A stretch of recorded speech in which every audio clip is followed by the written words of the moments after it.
बिस्मिल्लाहिर्रहमानिर्रहीम। System of non homogeneous linear equation पढ़ेंगे। The three linear equation in three variables such as a1x, b1y, c1z equal to d1 और इसी तरह से a2, b2, c2 और d2 लगा देंगे a1, b1, c1 की जगह पे, या a3, b3, c3, d3। ये जितने भी a's, b, c, d's हैं ये सारे के सारे रियल नंबर हैं।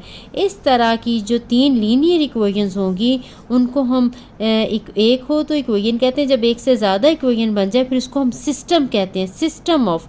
अब ये नॉन होमोजीनियस लीनियर इक्वेशन है। नॉन होमोजीनियस क्या होगी कि इसमें ये सारे के सारे जो है ज़ीरो एलिमेंट नहीं होंगे, यानी कम से कम इनमें एक एलिमेंट ये जो कांस्टेंट है ये नॉन ज़ीरो होगा, तो ये जो सिस्टम है नॉन होमोजीनियस होगा। ठीक है, इस टाइप की ये जो इक्वेशन मैंने आपको समझाने के लिए कि एक्स वाली, वाई वाली, जी वाली टर्म तीन वेरिएबल हैं और यहाँ पे भी कोई कांस्टेंट वैल्यूज़ हैं।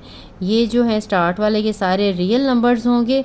अगर ये तीनों नॉन ज़ीरो हों तब भी ये नॉन होमोजीनियस सिस्टम है।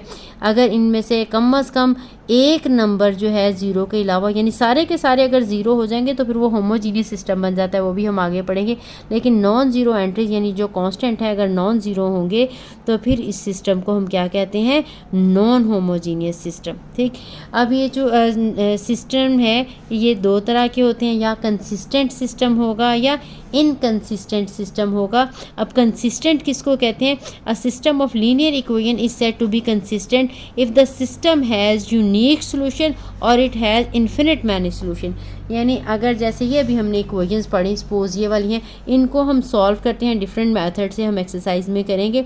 इनको सॉल्व करके अगर इनका सोल्यूशन निकल आता है वो यूनिक हो, यूनिक का मतलब कोई पर्टिकुलर है, एक एक्स की वैल्यू, एक वाई की वैल्यू, एक जी की वैल्यू, वो यूनिक सोल्यूशन निकल आता है। या हम पढ़ेंगे बहुत सारे यानी इन्फिनिट सोल्यूशंस भी इनके निकलेंगे, तो ऐसे सोल्यूशन को हम कंसिस्टेंट कहते हैं, यानी कि जिसका सोल्यूशन एग्जिस्ट करेगा।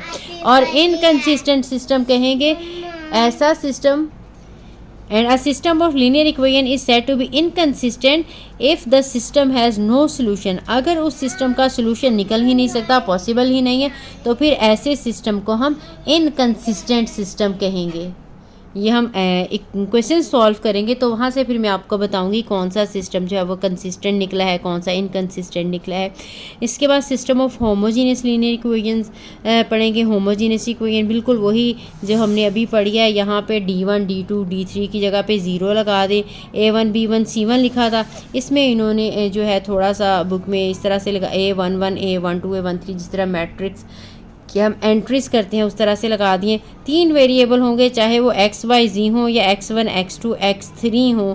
ठीक है, ये वाले इसमें जो कांस्टेंट हैं अगर सब के सब आंसर कांस्टेंट के यहाँ पे सारे कांस्टेंट ज़ीरो हों तो फिर हम ऐसे सिस्टम को कहते हैं होमोजीनियस सिस्टम। ठीक है, जो भी होमोजीनियस सिस्टम होगा इसका एक सोल्यूशन लाजमी तौर पे 0, 0, 0 होगा। यानी अगर इसमें x की वैल्यू भी ज़ीरो लगा दें, y की भी ज़ीरो लगा दें, z की भी ज़ीरो लगा दें, तो लेफ़्ट हैंड साइड भी ज़ीरो, राइट हैंड साइड भी ज़ीरो, सारी इक्वेशन इस 0, 0, 0 वाले सोल्यूशन को जो है वो सेटिस्फाई करेंगी। ठीक है, इसलिए ये वाला जो सिस्टम होता है हमेशा कंसिस्टेंट होता है, यानी इसका सोल्यूशन हमेशा एग्जिस्ट करता है।